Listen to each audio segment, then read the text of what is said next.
სამოქალაქო განათლების მასწავლებლები ბულინგისა და ძალადობის თემაზე სპეციალურ ტრენინგებს გადიან. მოდულის კურსს მასწავლებელთა პროფესიული განვითარების ეროვნული ცენტრი ახორციელებს. ამ ეტაპზე 334 პედაგოგი გადამზადდება.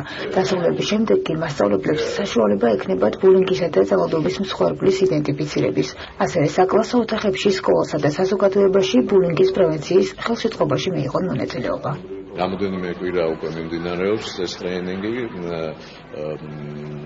სამოქალაქო განათლების პედაგოგთა დიდი ნაწილი გაივლის ამ ტრენინგს და ჩვენ იმედი გვაქვს, რომ ეს გარკვეულწილად ჩვენს მიერ ჩატარებული ტრენინგი მათ მიერ ათვისებული ეს თემა ხელშეუწყობს შემდეგ სკოლაში ამ პრობლემების დარეგულირებას. ძალიან ბევრ კვლევას ვამუშავებთ, თუ როგორია ბულინგის პროცენტული მაჩვენებელი საქართველოში, ვისაუბრებთ ტოლერანტულ გარემოზე, ვისაუბრებთ კონფლიქტების მართვაზე, სტრატეგიაზე კონფლიქტების გადაჭრის და ყველა იმ თემაზე, რომელიც ამ მიმართულებით სკოლაში სამუშაოდ არის საჭირო. სწორედ აი ამ ტრენინგის საშუალებით ჩვენ ვისწავლით, თუ როგორ უნდა ასე ვთქვათ აღმოფხვროს სკოლაში ბულინგი, რა მეთოდებია არსებობს ზოგადად და აი ეს მეთოდები როგორ უნდა მივიტანოთ სკოლაში და ის ბულინგი რაც საკლასო გარემოში არსებობს ეს ბულინგი ზოგადად იქნეს აღმოფხრული და ასე ვთქვათ ტოლერანტულ განვითარებას შეუწყოთ ხელი.